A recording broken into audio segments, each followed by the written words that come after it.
में देश आजाद हुआ था। भारत देश उस समय आजाद हुआ था और अभी आजादी का जश्न चल ही रहा था। भारत नई करवट ले ही रहा था और जन्म हुआ साहब हरिंद्रानंद जी का 1948 में। जन्म से ही पता चलता है कि पूत के पांव पालने से ही पता चलते हैं। पूत आगे कैसा होगा ये झलक उसी समय से मिल रही है। कोई अगर देखना चाहता है तो देख लेता है, समझना चाहता है तो समझ लेता है। एक छोटे से बालक, हमारे आपके घर में जो बालक होते हैं ना, हमारे आपके घर में जो बच्चे होते हैं वो भी खेल खेलते हैं। वो अपने खेल में खेलते हैं कैरम बोर्ड, कबड्डी, लूडो, इसी तरह के खेल। साहब हरिंद्रानंद जी, बालक साहब हरिंद्रानंद जी क्या खेल खेलते थे?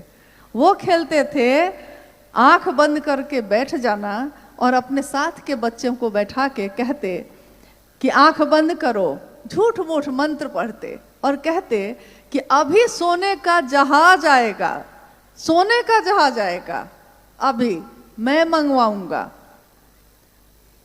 खेल भी ऐसे, बड़े भी हुए तो इसी तरह की बात। संजोगवश उनके घर में कुछ घटनाएं जो हुई, जिसमें एक शिक्षक आए जो तांत्रिक भी थे और लगभग सभी चर्चाओं में गुरु भाई गुरु बहन इस घटना को दोहराते रहते हैं हमेशा। अपने मन में इस बात का मंथन किया है कि विचार गहरे होते हैं तो भाव बनते हैं, भाव गहरे होते हैं तो प्रेम बनते हैं, और प्रेम गहरा होता है तो भक्ति गहरी होती है तो क्या होता है? क्योंकि जब हर चीज गहरी होती है तो उसका दूसरा रूप सामने आता है। तो जब भक्ति तक में मांगा गया है, शिव के लिए शिव को किसी ने नहीं चाहा, शिव से चाहा, लेकिन शिव के शिष्य हरिंद्रानंद साहब ने शिव के लिए शिव को चाहा। और ये बात उन्होंने लाखों की भीड़ में भी कही, अकेले में भी कही। उन्होंने कहा कि मैंने शिव को शिव के लिए चाहा है, मेरी इसके पीछे कोई कामना नहीं है।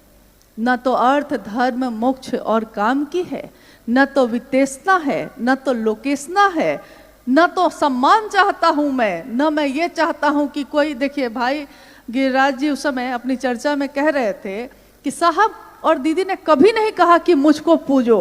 सच है ये, उन्होंने कभी नहीं कहा, क्योंकि भक्ति का चरमोत्कर्ष जब होगा तो भक्त मांगना छोड़ देता है, वो तो शिव के लिए जीता है।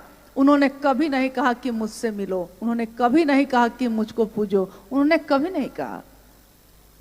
लेकिन ये उनका बड़प्पन है कि उन्होंने कभी नहीं कहा। हमें ही हो ना सका उनके कद का अंदाजा।